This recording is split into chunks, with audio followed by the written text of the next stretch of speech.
Hi hello అందరికీ నిన్న పెట్టిన వీడియోకి మంచి రెస్పాండ్ వచ్చిందండి. Thank you for subscribers. అదేవిధంగా నా ఛానల్ని తప్పకుండా సబ్స్క్రైబ్ చేసుకోండి.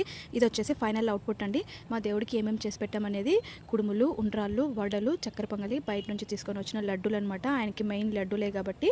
ఇక్కడ చూసారంటే వినాయకుడికి మందారం పూలతో డెకరేషన్ చేసాము. అది పెట్టిన తర్వాత ఇంకా మంచి లుక్ వచ్చిందనమాట. గరిక, మొక్కజొన్న పొత్తు, పసుపుతో చేసిన వినాయకుడు, వీటన్నింటినీ ఆయనకి పెట్టి హారతి ఇచ్చేస్తాం ఫైనల్గా.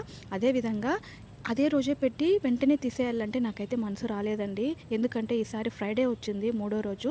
5వ రోజు తీద్దామంటే నాకు ఇంట్లో సందర్భం లేదనమాట. సో అందుకని వెంటనే పూజ చేసుకొని అదే రోజే నైట్ కదిలిచ్చేసి నెక్స్ట్ డే అయితే మా ఇంటి దగ్గరే ఉన్న పెద్ద గణపతి పెట్టారు, ఆయన దగ్గర తీసుకెళ్ళి పెట్టేశామన్నమాట. అక్కడ పెట్టేశాక మేము టెంపుల్కి వెళ్ళాము. టెంపుల్కి వెళ్ళి అక్కడ కూడా దర్శనం చేసుకొని వచ్చామన్నమాట. ఇది వచ్చేసి మా ఇంట్లో ఫైనల్ అవుట్పుట్.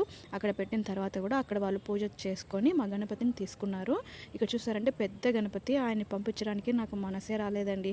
ఆయనకి బాయ్ బాయ్ చెప్పేసి నెక్స్ట్ ఇయర్ మళ్ళీ ఇదే సంతోషంగా హ్యాపీగా మళ్ళీ మా ఇంటికి రమ్మని చెప్పి బాయ్ చెప్పేసి వచ్చేసాము. Thank you for watching. అంటే మీరు అడగచ్చు థర్డ్ డే తీయచ్చు కదా అనేసి. అదే చెప్పాను కదండి, మాకు ఇంట్లో కొంచెం సిచ్యువేషన్స్ సర్లేదు, అందుకని తొందరగా తీసేసామన్నమాట.